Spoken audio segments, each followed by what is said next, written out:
The People Under the Stairs is fucking grim. Just kidding. I ain't watched it yet. But to be fair, The People Under the Stairs? That don't sound too good.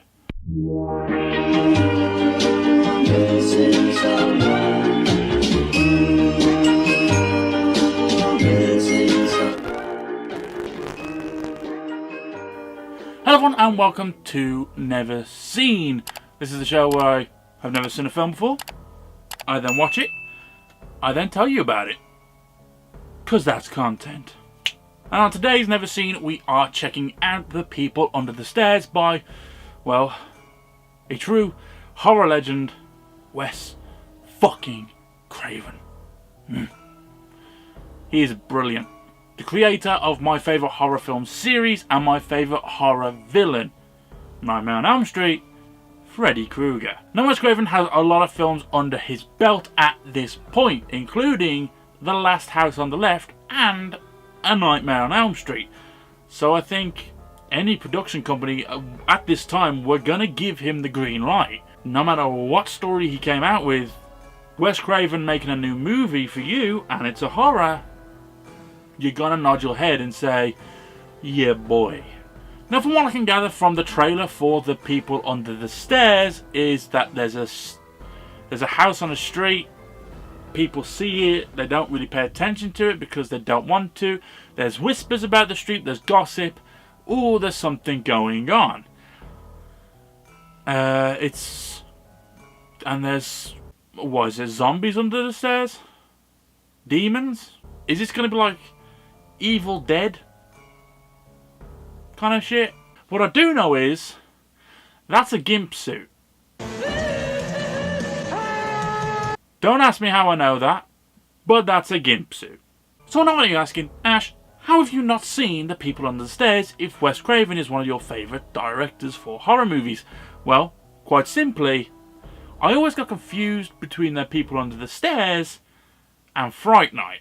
That advertising, very similar. But I'd see it and I'd think, oh, it's a knockoff of Fright Night because the poster is pretty much the same.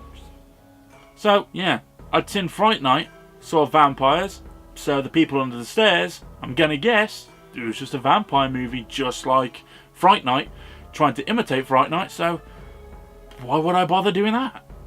Might have already seen Fright Night. But now, ladies and gentlemen, it is time to dive in. Therefore, I have never seen The People Under the Stairs. Until now. To be fair, I was expecting more like a Pet Cemetery look to her. I don't know why, but...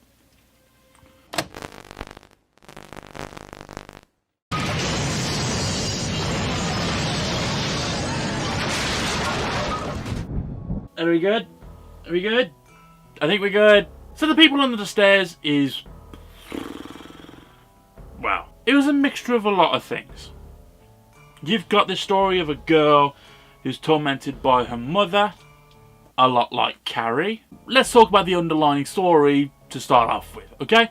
So, we got this family, the mother's sick, the daughter does tarot readings, and the son is like, I'm a 12-year-old, actually no, I'm 13 now, I'm the man of the house, I'm going to earn some money. So they break into the landlord's home because they were kicking the family out. Turns out the family are a bit protective of people getting into their house. Why is that? Oh, because the couple in the house are brother and sister who have been members of a family who have roped in the money of the whole neighbourhood. They used to be funeral directors. They turned to real estate. They start buying all the apartments so they can get more properties. And why would you need all these properties? Well, this is a couple who have been dying to have the perfect child. They want baby Jesus. Unfortunately, they've had a lot of troublesome children. AKA, they kidnap children when they're young and bring them up. And when they start seeing evil or speaking evil or hearing evil, they get their tongues lopped off and stuck in the cellar. And they've tried to have the perfect child a fucking bunch of times. However, they have a daughter, Alice, who's also been kidnapped. She doesn't know it, so she was proper young. And she's just tortured by her mother to be the perfect child, to be an angel. So it's up to Dexter, I think it's Poindexter, is that your name? Whatever. Dexter to now save Alice, release all the boys in the cellar, and to uncover the terror within the house. These two have to be really fucked up because the daddy character, whenever he goes hunting for one of the kids who have escaped from the cellar and now lives in the walls, called Roach, he puts on a gimp suit and walks around with a shotgun. And then there's a point where, when they've got Alice hanging by her hands in the attic and she begs to be let go, he goes,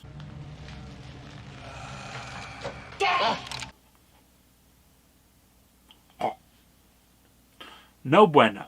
But what do I think of The People Under the Stairs? If I was going to give it a quick review, okay.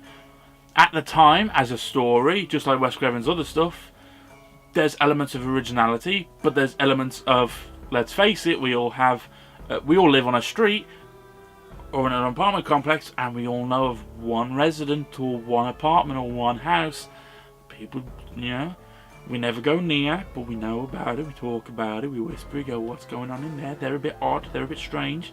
So, again, it's that element of that normality twisted with this nightmarish element, and that's what Wes Craven is really good at doing.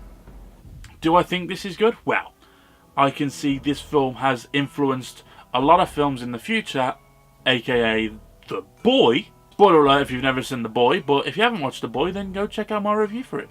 Did I get bored watching this? I was interested, but the moment you first see all the other people in the basement, you kind of go, ah, okay, so there's just, they look like zombies? Why wouldn't you just kill all the zombies? And then you find out, okay, that's actually kidnapped children who've misbehaved, so they've been trapped down there to starve and cannibalize. That's a point. That kid lets all those guys go, and they've spent their lives eating corpses and people.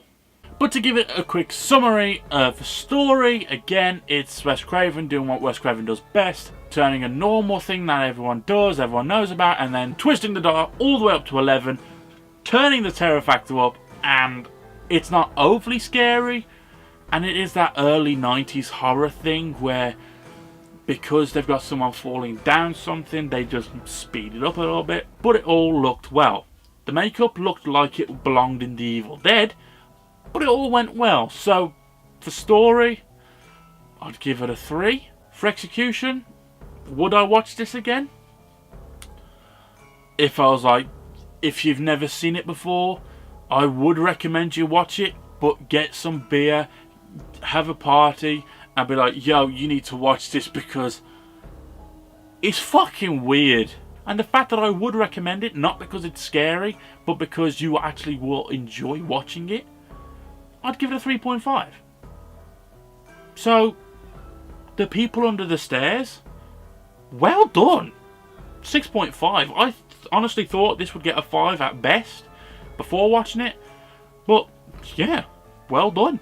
But now it's time to find out what the next film on Never Seen is going to be. But first, we need to get a film from this list and drop it over to this list. So what cult film will be joining our roulette wheel to find out the next film?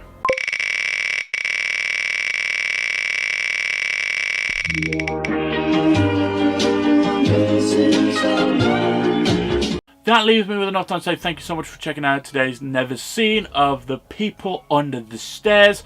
What do you think about it? Let me know down in the comments section below. Subscribe if you haven't already, because when you subscribe you'll never miss the next time I've never seen a film. Because my name is Ashley and I had never seen The People Under the Stairs. Until now.